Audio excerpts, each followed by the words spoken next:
mementingkan rakyat pastinya, mengawal aspirasi rakyat pastinya, mengawal aspirasi rakyat, menjadikan negara lebih baik untuk ke depan. Gitu ya. Kalau dari aku pribadi, aku suka dengan calon-calon pemimpin yang memang mau berkomunikasi dengan rakyat, gitu. Mau berkomunikasi langsung dengan masyarakat.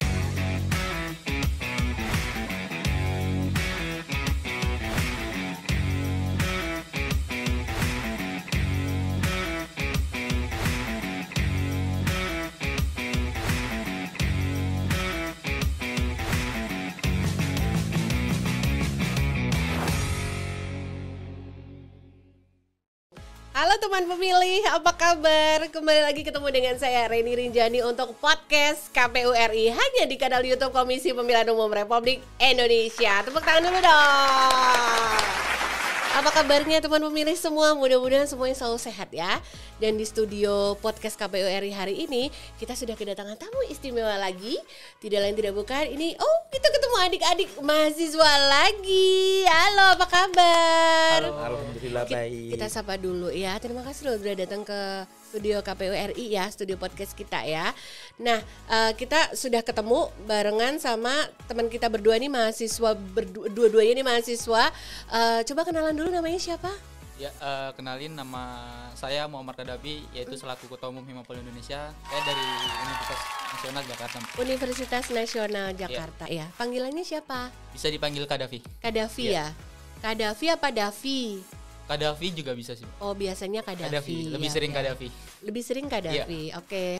Nah, satu lagi Faris, coba kenalan Faris. Oke, halo teman-teman pemilih. Perkenalkan, namaku Faris Balia. Di sini di Himapol sebagai sekretaris divisi keilmuan, dan aku dari Universitas Islam Negeri Wali Songo Semarang. Dari Semarang, Iya, dari Jawa Semarang. Tengah ya. Iya. Di sini lagi apa, berarti di Jakarta lagi aktivitas apa, berarti main aja? Hari ini saya lagi magang di DPD RI. Oh, sudah proses magang, berarti mahasiswa seni. Oke teman pemilih, dengan adanya dua tamu istimewa kita ini, kita bakal ngobrol seru sama teman-teman mahasiswa dari Himpunan Mahasiswa Ilmu Politik Indonesia. Sebelum kita lanjut ngobrolan serunya, kita mau disclaimer dulu bahwa sebelum proses syuting podcast ini dilakukan, kita semua sudah melakukan tes swab antigen dan hasilnya dinyatakan negatif. Dan ruangan studio juga sudah dilakukan desinfektisasi untuk menjaga kita semua dan semua kru yang bertugas tetap dalam kondisi yang baik dan tetap dalam protokol kesehatan untuk jauh dari COVID-19. Amin amin, mudah-mudahan kita semua selalu sehat selamat ya. Amin, amin. Teman-teman, ini udah baru pertama kali ya datang ke studio podcast KPU ya? Baru pertama Iya. kali, Mbak. Baru pertama kali ya? Oke, selamat datang. Dan kita pengen tahu dong, kalau kemarin-kemarin itu kebetulan di podcast KPU itu sudah ada nih beberapa teman mahasiswa yang mampir ya, ngobrol-ngobrol, cerita-cerita tentang pemilu gitu. Nah, kalau teman-teman Himapol itu bisa di-share nggak ke teman pemilih Himapol itu himpunan apa sih yang dilakukan dan terbentuknya dulu gimana gitu? Siapa yang mau cerita? Kadafi dulu mungkin. Saya dulu, Mas. Iya. Oke. Silakan. Buat teman pemilih, Himapol Indonesia itu adalah wadah ilmiah bagi mahasiswa ilmu politik seluruh Indonesia yang terbentuk pada tanggal 15 Februari 2015. 17 Februari 2015. 2015 ya? 2015, Udah lama ya? Udah sekitar 6 tahun umur Himapol Indonesia, dan sampai sekarang alhamdulillah Himapol Indonesia terus komitmen untuk menjaga kestabilan negara, mulai dari program-programnya dan lain sebagainya, yang pasti dalam pengawalan pemilu-pemilu yang berlangsung di negara. Oh gitu, jadi memang kiprahnya memang langsung ke aktivitas kepemiluan juga gitu ya? Iya. Dan Himapol juga punya tersebar di 6 koordinator wilayah, ada wilayah 1 sampai 6 yang melingkupi dari Sumatera, Aceh sampai ke paling timur Indonesia, ada yang dari Papua ya. Dari Papua. Oh Papua, gitu, iya. bisa disebutin nggak anggotanya tuh, berarti mahasiswa ilmu politik di universitas mana aja tuh? Kalau tersebar di seluruh wilayah Indonesia, 6 koordinator wilayah itu ada sekitar 40 kampus yang udah terdaftar di Himapol Indonesia. Baik itu perguruan tinggi negeri dan swasta. Dan kurang lebih ada 9.000 mahasiswa aktif ilmu politik. Kalau aktif berarti dia di kisaran mahasiswa mulai semester berapa tuh ya bisa bergabung di aktivitas Himapol ini? Mulai dari semester 1 ataupun 3. Jadi tergantung internalisasi di dalam himpunannya untuk memperkenalkan Himapol Indonesianya itu sendiri. Karena kan selain dari keanggotaan individualnya, Himapol Indonesia juga mencakup himpunan di dalamnya. Oh gitu. Oh sejauh ini tuh aktivitasnya emang udah apa aja nih 6 tahun tuh yang dilakukan tuh? Misalnya udah aktivitas ngapain aja yang untuk yang ada implikasinya ke terkaitannya dengan agenda negara gitu atau agenda nasional gitu. Di Himapol sendiri tuh biasanya sering ya ngadain kajian-kajian isu gitu. Kayak kemarin yang paling deket sih kayak di Omnibus Law ya kemarin ya. Di Omnibus Law kita bagaimana sih sebenarnya Omnibus Law itu, apakah baik atau buruk, kita kaji lebih mendalam sama teman-teman di Himapol gitu. Oh gitu. Itu kayak berarti kayak forum, bisa dibilang forum nasional ya, karena kan kalian lintas universitas gitu ya gitu, dan kayak setiap tahun gitu bisa bikin banyak aktivitas gitu. Kami dalam Himapol sendiri kan pengurusnya berarti dibagi menjadi 2 ya. Ada pengurus pusat dan juga koordinator wilayah. Oh gitu. Nah, jadi yang di setiap wilayah itu juga mengerjakan pekerjaannya sendiri terkait kajian isu dan yang lainnya, advokasi atau apapun itu tetap bekerja, dan di pusat juga melakukan hal yang sama. Dan hari ini kita bersama KPU juga termasuk bagian dari harapan kita bahwa di Himapol juga bisa memberikan sumbangsih kepada KPU dan juga kepada pemilih-pemilih pemula nantinya, bahwa kita Himapol juga aktif mengawal kesuksesan pemilu 2024. Iya ya, untuk agenda besar kita di tahun 2024 nanti ya, pemilu dan pemilihan serentak ya. Berarti kalau sudah 6 tahun bisa dibilang 6 tahun itu sudah ada cukup beberapa waktu untuk bisa kayak melakukan aksi gitu nggak sih? Kalian udah pernah bikin aksi gitu nggak? Atas nama Himapol. Atas nama Himapol. Sebelum kita juga turun aksi kan, nama juga wadah ilmiah ya Mbak, seluruh Indonesia, kita juga mengkaji terlebih dahulu apakah suatu isu yang kita angkat ini benar-benar untuk harus kita kawal. Yang tadi Mas Faris sudah sebutkan, waktu itu pernah kita lakukan yaitu Omnibus Law, teman-teman di atas nama Himapol Indonesia turut serta di barisan bersama buruh dan petani yang ada waktu itu. Gitu. Di mana aja? Kalau di pusat kita turun langsung di di pusat ada. Terus di wilayah juga? Di wilayah saya selaku di bagian wilayah Korwil 4 ya, di lingkungan Jawa Tengah dan DIY. Teman-teman dari Korwil 4 juga ikut untuk aksi bersama mahasiswa dan juga buruh yang ada di Jawa Tengah, di depan Gubernuran Jawa Tengah. Oh gitu. Kira-kira wilayah lain juga bersama-sama ya waktu itu ya? Karena emang Mbak, sistem dari Himapol Indonesia sendiri itu desentralisasi. Jadi pelimpahan kekuasaan dan wewenang ke bawah tidak terlepas kontrol dari pusat juga. Oh gitu. Tapi bareng-bareng tuh waktu itu serentak gitu ya. Iya. Tadi kan Faris sempat bicara tuh aktivitas, karena kalian kan rata-rata pasti teman-teman di Himapol sudah mengikuti pemilu 2019 kemarin sebagai pemilu pertama kalian ya. Berarti kalian nyoblos pertama itu udah sebagai mahasiswa ya berarti ya? Sudah sebagai mahasiswa. Semester berapa tuh waktu itu kalau Kak Davi sama Faris sendiri?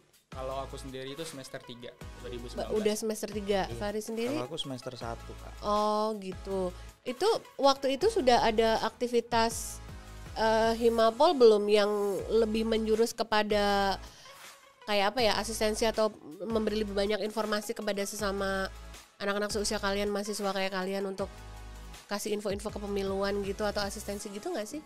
Atas nama Himapol? Atas nama Himapol, kebetulan kan Jakarta juga masuk ke dalam koordinator wilayah 3. Kebetulan waktu itu ada namanya seminar nasional yang narasumbernya salah satunya itu dari KPU juga di 2019. Oh gitu. Pemahaman tentang kepemiluan dan partisipasi politik. Oh gitu. Waktu itu diikuti siapa aja tuh? Mahasiswa yang ada di Korwil 3. Oh gitu. Universitas mana aja berarti Kak Davi? Kurang lebih se-Jakarta, Banten, Jawa Barat, dan Kalimantan.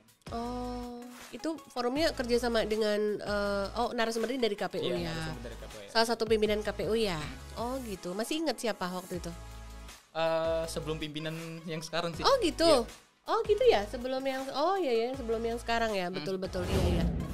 Teman pemilih, terima kasih ya masih berada terus dengan podcast KPU RI dan kita masih bersama dengan tamu kita yang istimewa hari ini yaitu adik-adik dari Himpunan Mahasiswa Ilmu Politik Indonesia. Nah, Kak Davi dan juga Faris, ternyata kita kan tadi sambil ngebuka pertanyaan nih di IG story-nya Instagramnya KPU RI ya, dan kita sudah punya beberapa pertanyaan loh. Nah, kita mau bacakan dulu pertanyaannya. Ini udah ada yang nanya nih dari salah satu followers kita yaitu Irwan Septio. Oke, W. Apa tugas Himapolindo? Nah, siapa nih yang bisa ngejelasin? Ketum aja mungkin. Oh, ketum. Oke, Kak Davi silakan. Apa tugas Himapolindo? Yang pastinya tugas Himapolindo Indonesia itu sekarang sesuai dengan Undang-Undang Dasar tahun 1945 ini keempat, yaitu mencerdaskan kehidupan bangsa. Dengan program-program Himapol Indonesia, bahkan kalau dalam konteks kepemiluan, kita juga punya program, insya Allah bakal kita lakukan, yaitu roadshow to sekolah-sekolah, bahkan untuk bagi pemilih pemula gitu loh. Kita lakukan edukasi tentang mereka, betapa pentingnya bentuk partisipasi politik untuk menentukan masa depan bangsa dan negara. Oh gitu, berarti ke apa tuh, kayak SMA ya? SMA. Berarti SMA atau yang sederajat ya, berarti ya. Oh, I see. Nah, itu dia ya. Sudah dijawab ya pertanyaannya ya. Terus ada lagi nih kayaknya pertanyaan kedua nih. Coba kita akan lihat dulu. Pertanyaan kedua adalah dari teman kita Nihrirmu. Bagaimana tanggapan Mas Faris terhadap pemilu yang dilaksanakan yang sepertinya katanya kurang terakomodir di ponpes atau pondok pesantren? Ini kayaknya penggemarnya Faris nih. Coba, dia yang kepo nih, gimana pendapat kamu? Coba Faris. Mungkin memang di sebagian daerah ada yang kurang terfasilitasi ya bagi anak-anak rantau mungkin sih. Soalnya gitu. Secara umum mungkin sebagai anak rantau memang seperti itu. Soalnya waktu itu aku juga pernah gini, pas pemilu 2019 dulu itu posisiku tuh lagi di Pare di Kediri kan. Kediri. Nah, untuk untuk memilih itu kan butuh kalau nggak salah C1 ya. Iya C1. Nah itu mengurus C1 aja udah agak ribet gitu loh. Nah, dan di sisi lain kita juga nggak bisa memilih DPRD yang ada di daerah kita kan, hanya untuk DPR RI sama presiden kalau nggak salah waktu itu. Nah, itu mungkin masukan juga untuk KPU sekarang bahwa untuk anak-anak rantau entah itu yang ada di ponpes atau dimanapun itu hak suara itu tetap bisa tersalurkan seperti itu. Oke, itu dia tuh yang tadi kepo banget pengen tahu pendapatnya Faris kayak gimana ya. Dan tadi kita ralat dulu, tadi bukan C1 ya, tadi A5 ya, untuk pindah ya. Teman pemilih juga yang pasti udah ngalamin kemarin memilih pertama kali di rantau pasti juga udah ngalamin ya. Tapi kayaknya nggak sulit-sulit amat kok, tapi that's okay. Faris itu akan menjadi masukan dan inputan dan juga mungkin juga dorongan ya supaya nanti pemilu berikutnya untuk teman-teman misalnya pemilih pemula yang pada pelajar-pelajar yang tidak berada tinggal di domisili sesuai IKTP-nya, mungkin sedang menuntut ilmu, bisa terfasilitasi dengan lebih mudah gitu kan maksudnya. Nah, ya teman pemilih, nanti kita bacakan lagi kalau ada pertanyaan dari teman pemilih yang sudah nitip pertanyaan di Instagram story KPU RI ya. Nah, sekarang sebagai mahasiswa ilmu politik ya, Kak Davi dan Faris, sampai kalian tuh punya minat untuk meluangkan waktu lah beraktivitas di organisasi ya, seperti Himapol Indonesia ini, Himpunan Mahasiswa Ilmu Politik. Itu apa sih yang menginspirasi kalian? Kayak apa, karena pergerakan mahasiswa-mahasiswa di tahun-tahun yang lampau, atau kenapa kalian bisa, why you have to join Himapol gitu? Sebenarnya dari awal untuk join di Himapol itu kan dari Hima ya, dari Hima setiap univ sendiri. Nah, kebetulan pada waktu itu kenapa aku juga bisa join di Himapol karena tahun lalu aku sebagai ketua Himanya, Hima Politik di UIN Wali Songo. Nah, untuk itu kemudian ikut kongres pertama di Palembang. Kongres pertama yang aku ikutin di Palembang dan sampai kenal sama Tum Davi kali ini. Dan di Himapol kita bisa belajar banyak. Kenapa sampai sekarang juga aku masih ikut untuk aktif di Himapol, karena aku rasa di Himapol kita bisa belajar banyak tentang politik, tentang pemilu dan juga yang lainnya seperti itu. Kita bisa aktif saling komunikasi, berdialog dengan tokoh-tokoh politik nasional. gitu. Ya hanya di Himapol kita bisa merasakan itu gitu. Jadi kita lebih tahu politik di lapangan itu realnya seperti apa sih gitu. Oh gitu. Dan nyatanya gimana? Sama nggak dengan konsep yang kalian pelajari di kampus? Ya agak sama, agak beda lah. Ya, itu ya lika-likunya ya. Iya betul-betul itu. Ya, tapi itu kayak kalau buat mahasiswa zaman sekarang yang juga kalian juga dapat tantangan masa pandemi seperti ini, rempong nggak sih kayak harus nyelesain kuliah, terus ada aktivitas di pergerakan juga gitu, rasanya gimana sih kalian? Happy, beban? Untuk aku pribadi ya, perihal dengan kedua hal itu harus dibalancekan karena ini udah pilihan gitu loh. Apalagi sekarang kita adalah mahasiswa ilmu politik yang benar-benar nggak jauh-jauh dari kata kekuasaan gitu. Kita harus belajar dari pengalaman dan lain-lainnya. Itu menjadi tantangan tersendiri bagi aku pribadi untuk membalancekan kedua hal itu, bagaimana caranya. Gitu. Jadi memang dengan penuh kesadaran ya mengikuti aktivitas seperti ini ya. Ya gitu. Dan aku rasa juga gini sih, kita jadi mahasiswa entah itu mau dari awal udah memutuskan untuk jadi yang katanya tadi kupu-kupu lah kuliah pulang di aktivitas atau cuma mau jadi aktivis lah katanya. Nah yang penting ya itu tanggung jawab yang telah kita ambil gitu loh. Jadi bagaimanapun ya harus kita selesaikan dengan penuh tanggung jawab. Akademik tidak boleh kita tinggalkan, pembelajaran di luar kelas juga kita ambil semaksimal mungkin. Iya. Itu konsep yang disebut dengan pilihan ya. Sebagai mahasiswa ya sudah harus mulai berani memilih. Tapi ngomong-ngomong dalam pergaulan kalian sehari-hari gitu ya, Kak Davi sama Faris gitu, emang seharusnya tuh kalau seorang mahasiswa terutama di kultur atau di circle mahasiswa ilmu politik itu semestinya itu kalau kepedulian sama pemilu itu dijamin pasti 100% aware atau ada yang nggak peduli-peduli banget sih kalau di lingkungan circle ilmu politik? Coba cerita. Kalau di lingkungan ilmu politik atau circle ilmu politik, balik lagi kepada individu masing-masing. Karena juga kita sebagai ilmu politik yang emang harus nggak terlibat dalam kepemiluan dalam bentuk partisipasi politik pastinya. Karena balik lagi ilmu politik nggak jauh-jauh dari yang namanya bentuk kekuasaan, bentuk pertarungan satu sama lain. Itu kita harus tahu gitu di lapangan secara realitanya. Kayak gitu. Mau nambahin Faris? Kalau ngomong sebenarnya 100% peduli atau enggak juga sih Mbak. Gitu ya? Iya. Kayak sebut angka Faris coba. Kayak presentasi mungkin sampai berapa kalau di circle mungkin kalau di sekitar aku ada 50% lah yang memang banyak ya yang nggak care. Iya. Karena kita lihat sendiri aja langsung gak usah ke pemilu nasional ya. Kita lihat di pemilu yang ada di tingkat kampus aja semisal. Kan tingkat kampus biasanya kan setiap 1 tahun sekali juga ada pemilu.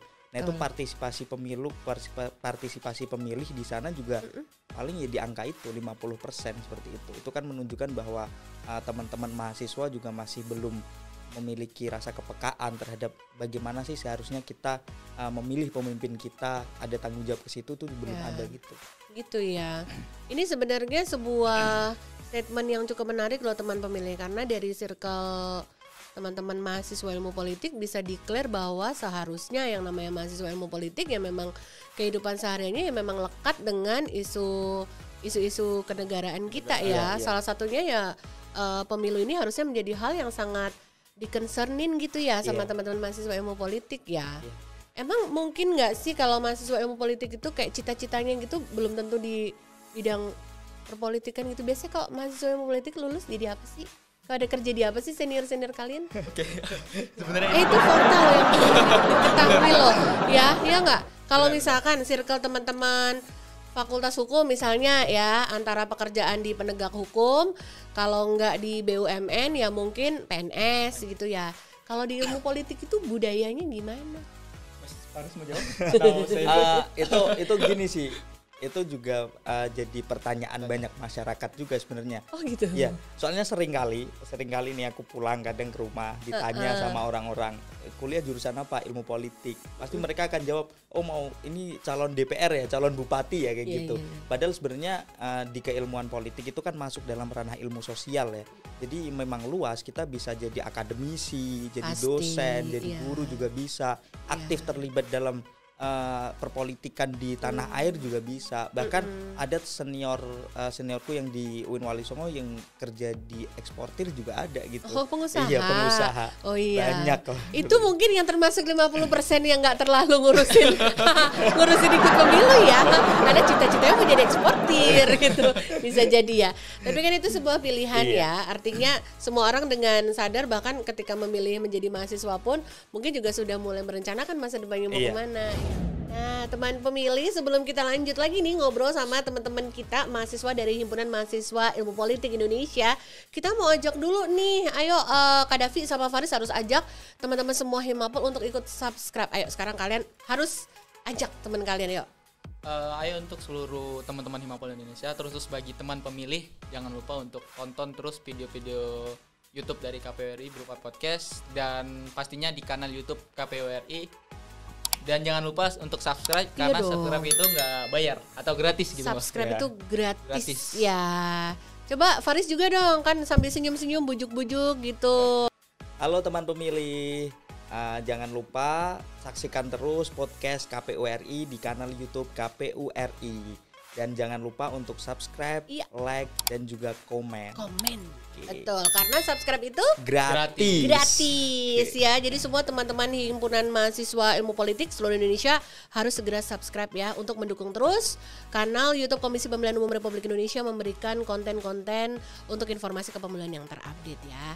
Faris dan Kak Davi, kita juga ingin tahu dong, share coba berbagi kepada teman pemilih di seluruh Indonesia kalau sebenarnya menurut pandangan kalian berdua sebagai seorang mahasiswa ilmu politik yang aktif di Himpunan Mahasiswa Ilmu Politik itu konsep seorang calon pemimpin atau orang-orang yang akan kalian coblos dalam pemilu itu menurut idealnya kalian itu seharusnya mereka itu yang kayak gimana sih dalam selama mereka berproses sebelum dalam masa kampanye atau sebelumnya, pokoknya dalam masa tahapan pemilu itu yang ideal tuh seorang paslon atau seorang caleg itu kalian tuh harus yang kayak gimana? Oke, kalau dari saya pribadi juga perihal dengan calonnya itu bagaimana. Di luar dari kampanye yang mereka lakukan, dari calon itu harus memiliki ada 3 unsur menurut saya pribadi, yaitu pertama tentang popularitasnya dia, terkenalnya dia, terus akseptabilitas, diterima di masyarakatnya, bahkan yang terakhir itu elektabilitas. Itu yang memicu bagaimana para publik gitu, para pemilih untuk memilih dari calon tersebut. Karena ketiga unsur tersebut sudah mewakili dari di luar kriteria dia atau kinerja yang selama ini dia lakukan. Nah, sebelum ke Faris ya, Kak Davi, kalau menurutmu bagaimana si paslon atau si caleg itu bisa diterima itu kalau untuk seorang kumpulan mahasiswa itu akan bisa lebih nerima atau kayak bakal jatuh cinta atau bakal wow gitu sama si calon itu tuh kalau mereka gimana? Pastinya calon tersebut yang emang pro rakyat sih Mbak, itu udah paling utama dan mementingkan rakyat pastinya, mengawal aspirasi rakyat pastinya, mengawal aspirasi rakyat, menjadikan negara lebih baik untuk ke depan. Gitu ya, jadi harus yang terlihat memang sungguh-sungguh menunjukkan niatnya untuk pro kepada kebutuhan atau kepentingan rakyat. Ya. Kalau Faris gimana?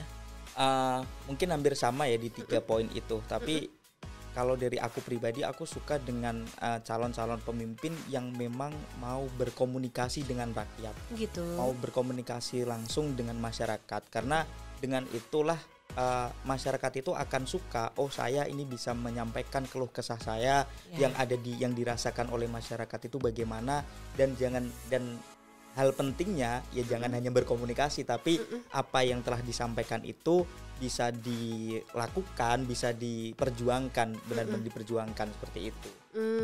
Ada konsep yang lebih mendetail nggak mendekati harapan mahasiswa gitu, kayak lebih mau berkomunikasi itu dengan cara apa? Datang langsung kah atau dengan media apakah gitu? Mungkin zaman sekarang ya, karena kita kemajuan teknologi, dengan teknologi pun sudah cukup sebenarnya.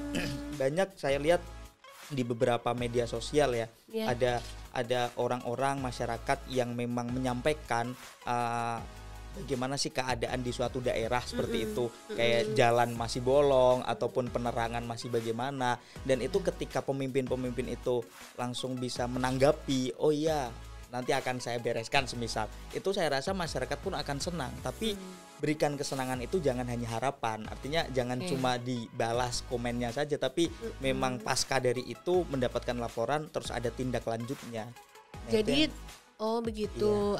Tetap mengawal tindak lanjutnya ya. Iya, tetap gitu. harus mengawal tindak lanjutnya. Nah, itu hal yang menarik sekali ya teman pemilih ya. Itu pandangan dari mahasiswa ilmu politik tuh, harapannya seperti itu. Nah, sekarang tidak cuma pertanyaan, tapi kita karena biar seru ya, Faris sama Kak Davi juga mau kita ajakin main games ya.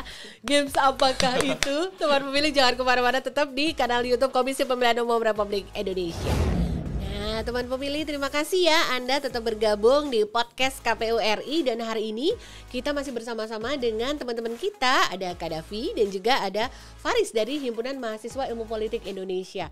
Gak cuma pertanyaan dan obrolan-obrolan mengulik apa sih yang ada dalam benak mereka tentang kepemiluan, tapi juga kita mau ajakin mereka main games. Mereka kira-kira bisa menebak nggak ya beberapa terms atau kata-kata yang akan kita berikan dalam bentuk kode tertentu? Atau kalau anak ilmu politik tuh ngerti kode-kode atau enggak ya? Kita akan coba buktikan ya. Oke, jadi Kak Davi dan Faris, kalian akan bersama-sama bekerja sama menebak. Kalian akan melihat sebuah gambar. Satu kertas isinya beberapa gambar, dan gambar ini menunjukkan kepada suatu kata atau terms atau frase itu di bidang hal-hal yang masih akrab di lingkungan sekitar kalian. Seperti apa sih kepemiluan atau ilmu politik yang kalian geluti ya. Oke, sudah siap ya. Oke, aku akan tunjukkan dulu kepada kalian. Silahkan ditebak. Nah, coba. Ini adalah satu kata, tapi ditunjukkan dalam beberapa kode. Sebentar ya, aku tunjukkan ke teman pemilih juga ya. Nah, waktunya nanti 3 menit dari sekarang. Yuk, berusaha yuk, tebak yuk. Ini gambar apa, sambil menganalisa boleh. Mahasiswa bebas. Ayo. Lempar. Coba ditebak. Tante. Ini adalah satu kata, hanya satu kata. Ini adalah gambar apa? Pare. Sayuran. Ya, Sayur pare. sayur pare. Ya, terus ini gambar apa? Lem. Terus ini apa? Orang ya. Oke. Oke, tebakannya adalah Melempar mungkin. Melempar. Apa sih? Apa sih? Oh, itu E-nya dicoret tuh. Oke. Ya kan pare, E-nya dicoret kan jadi par. Oke. Lempar. Nah, ininya apa? Nah. Clue Awas nggak boleh kasih tahu itu segengnya. Oke, ya. Oke, apa? Melempar. Melempar mungkin. Oke, melempar. Cut ya. Yang jawaban yang benar adalah parlemen. Ya, coba. Oh, dari sini. Kamu pikir bahasa? Oh. Gimana? Coba kan parlemen, pare, E-nya Soalnya parlemen. Soalnya kan lempar juga bisa. Ini kan lem. Nah, ini men, laki-laki ya. men. Oke, tidot, habis satu ya. Oke. Siapa untuk yang kedua ya? Oke. Kan kita ngomongin termsnya itu kan di sekitar keilmu politikan dan juga kepemiluan, nggak jauh-jauh dari kita, dari meja kita, ya nggak? Oke. Ini harusnya gampang nih, harus yang satu ini. Yuk. Ini juga satu kata, tebak. Dewan. Hah? Dewan. Sure? Dewan. Iya, Oke, iya, setuju ya? iya. Dewan ya. Oke, teman pemilih disebutnya dewan. Ternyata jawabannya adalah debat. Aduh, salah lagi. De ya. Ini kan sekolah warnet. Ya, tidak. Ayo, coba kendorkan dulu ya. Coba. Oke, masih ada 2 lagi. Yo, sekarang ini harus bisa. Ini juga termsnya nggak jauh-jauh kali ini. 2 kata. Yuk. Gampang banget ini. Kotak suara. Iya. Betul banget kotak suara. Kamu tebak ya. Kotak ya, ini orang kepala botak, B-nya diganti K, terus suara orang lagi bersuara. Yeay. 1 dari 3, lumayan ya. Last one, harusnya ini gampang nih, harusnya anak ilmu politik ya enggak? Ya. Ini 2 kata, ya. Lihat nggak teman pemilih? Oke, what's this? Gak ada cluenya gitu, Mbak. Wah, tukang minta clue. Ayo. Coba. Ini 2 kata, terdiri dari 2 kata. Gampang banget ini. Ini apalagi yang udah mau pada lulus nih, maksudnya ini udah nyinggung ini nih materi sekolahnya nih harusnya nih. Kok mikir ya? Mikir ya? Bukan. Oke. 1, 2, 3, enak. Oke, jawabannya adalah zipper system. Zipper ya kan? Zipper system. Terus ini R jadi M. Ya kan sister kan? Yeah. Sister menjadi R-nya menjadi M. System ya. Itu kan familiar kan sama istilah itu ya, zipper system ya, salah satu metode yang dipakai dalam menyusun daftar apa namanya? Calegnya ya di dalam di setiap partai ya gitu. Nah, itu kita sudah main games ya. Ternyata mereka pikirnya berkelana kemana-mana gitu loh. Gara-gara tadi ada ujian Bapak di sini. Jadi mungkin belum settle, tapi gak apa-apa, cukup seru ya. Nebak-nebak kayak begini ya. Ini games yang biasanya rata-rata dimainin untuk hal yang receh-receh tapi seru gitu ya. Menguji kreativitas kita gitu. Nah, oke. Thank you Kak Davi sama Faris udah main games, dan nanti kita sebentar lagi akan ngajak kalian untuk ngobrolin lagi apa ide-ide yang ada dalam kepala kalian tentang konsep kepemilian itu. Teman pemilih jangan kemana-mana, sebentar lagi kita akan mengajak teman-teman kita dari Himpunan Mahasiswa Ilmu Politik Indonesia, yaitu Kak Davi dan Faris, untuk masuk ke dalam sesi NKCTP. Nanti kita cerita tentang pemilu.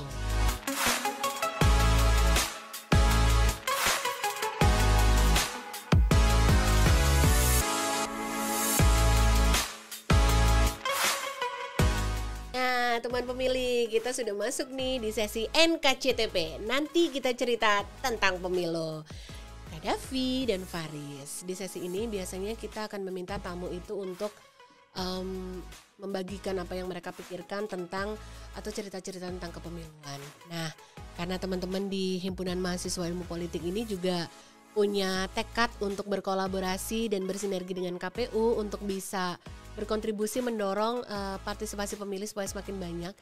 Kira-kira apa sih yang ingin dibawa oleh Himapol untuk menuju ke agenda pemilu serentak nanti 2024? Kak Davi dulu mungkin.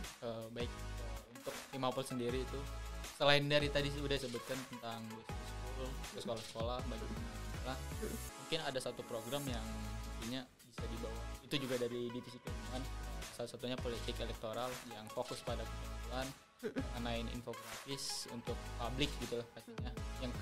Yang kedua itu ada mengedukasi masyarakat tentang berita-berita hoax, dan caranya itu kita kan memiliki 1 sampai 6 wilayah yang tersebar di seluruh wilayah Indonesia. Kita turunkan program tersebut untuk supaya di 2019 kemarin, di 2004 nanti itu nggak terjadi lagi gitu berita-berita hoax yang memakan dan dampaknya itu menurunnya bentuk partisipasi politik bagi ruang demokrasi itu kayak gitu ya. Orang lebih. Faris mau nambahin nggak? Karena saya juga kebetulan di divisi keilmuan ya, memang kita kemarin waktu Rakernas itu sepakat untuk kajian kita yang harus kita rilis setiap bulan itu apa aja sih gitu.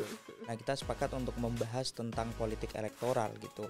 Nah, untuk memperkenalkan kepada masyarakat, ini loh kemungkinan calon-calon yang memang nantinya mungkin akan maju jadi calon presiden seperti itu. Oh begitu. Ya, tentang itu. Dan kita juga akan menyajikan plus minus dari ini tuh bagaimana sih, track record calon-calon ini tuh bagaimana sih. Begitu. Ya seperti itu, disajikan dengan sebuah bentuk infografis dalam konten Instagram seperti itu. Gitu ya. Jadi nanti di share konten-konten tersebut kepada sesama mahasiswa yang menjadi anggota ya. Optimis nggak sih kalau nanti kira-kira di proyek atau maksudnya dalam gelaran nanti pemilu serentak 2024 nanti, kira-kira seperti sebagian besar mahasiswa akan tetap lebih tergugah untuk menggunakan hak pilihnya nggak, kira-kira euforinya kalian gimana? Seharusnya optimis sih Mbak, karena berkaca 2019 itu jadi ajang perbaikan untuk kita semua, bahkan untuk pemilih pemula terkhusus, bahwasannya kita harus menentukan kepala daerah bahkan pemimpin bangsa ini gitu untuk suatu perubahan yang lebih baik. Betul, gitu ya. Iya. Seperti itu ya. Baik, itu tadi teman pemilih, kita bisa mendengar lebih banyak apa tekad yang ingin diusung dan juga ingin dinyatakan atau ingin dilakukan oleh teman-teman Himpunan Mahasiswa Ilmu Politik untuk mendukung partisipasi pemilih supaya lebih maju dan lebih meningkat lagi ya untuk pemilu di 2024 nanti. Nah, akhirnya Kak Davi dan juga Faris boleh dong kasih pesan buat teman pemilih yang ada di luar sana yang menonton kalian nih di podcast KPU RI ini dari Sumatera sampai ke Papua di seluruh Indonesia ataupun dimanapun YouTube ini bisa diakses. Kalian ingin punya pesan apa untuk teman pemilih yang ada di luar sana? Silakan. Silakan Mas Faris dulu. Faris dulu. Oke, Faris dulu. Ya. Mungkin pesan kita untuk sesama teman-teman di jurusan ilmu politik ataupun teman-teman mahasiswa secara umum, gunakanlah hak pilih kalian, hak pilih kita untuk menentukan pemimpin-pemimpin kita pada masa mendatang, karena itu hal yang sangat penting. Mungkin kalian sendiri akan mengira paling kita nyoblos juga nggak berpengaruh dengan kehidupan kita, padahal itu sangat berpengaruh sekali. Kalau kata Frans Magnus Suseno dalam bukunya itu mengatakan bahwa memilih itu bukan sebuah kewajiban memang, tapi secara moral memilih adalah sebuah kewajiban, karena memilih itu nantinya bukan hanya untuk menentukan siapa pemimpin yang terbaik, tapi juga mencegah kekuasaan dipegang oleh orang yang tidak berkualitas. Seperti itu mungkin. Itu pesan Faris ya. Thank you. Kak Davi silakan, apa pesannya buat teman pemilih? Mungkin untuk para teman pemilih terkhusus seluruh masyarakat Indonesia, yang pasti jangan sampai ada kata golput dalam pemilu nanti. Bahwasannya kita menentukan arah bangsa, kita menentukan pemimpin baru, itu juga berdampak bagi kita, bahkan untuk anak cucu kita nantinya kemungkinan, Mbak. Kalau kita sebagai mahasiswa juga seorang terpelajar juga harus menentukan pilihan, karena kalau kata Pramudia Anantatur, seorang terpelajar itu sudah adil sejak dalam pikiran maupun perbuatannya. Nah, konsep itu bisa kita lakukan, implementasikan dalam pemilu dalam bentuk partisipasi politik pastinya. Oke, itu tadi menarik sekali pesannya ya teman pemilih dari mahasiswa ilmu politik ini, Kak Davi dan Faris. Terima kasih banyak ya sudah mampir ke podcast KPU RI. Mudah-mudahan kita bisa banyak sama-sama saling menginspirasi dan semangat terus untuk teman-teman Himpunan Mahasiswa Ilmu Politik ya, untuk terus berkarya untuk negeri ini ya. Thank you banget sudah mampir di podcast KPU RI, dan teman pemilih semua tetap ikuti terus ya podcast KPU RI, karena kita akan terus memberikan informasi kepemiluan yang berguna dan juga untuk terus menginspirasi teman pemilih agar terus menggunakan hak suaranya, terutama untuk gelaran di pemilu dan pemilihan serentak 2024 nanti. Podcast KPU RI terdepan bicara kepemiluan. Sampai ketemu lagi. Terima kasih.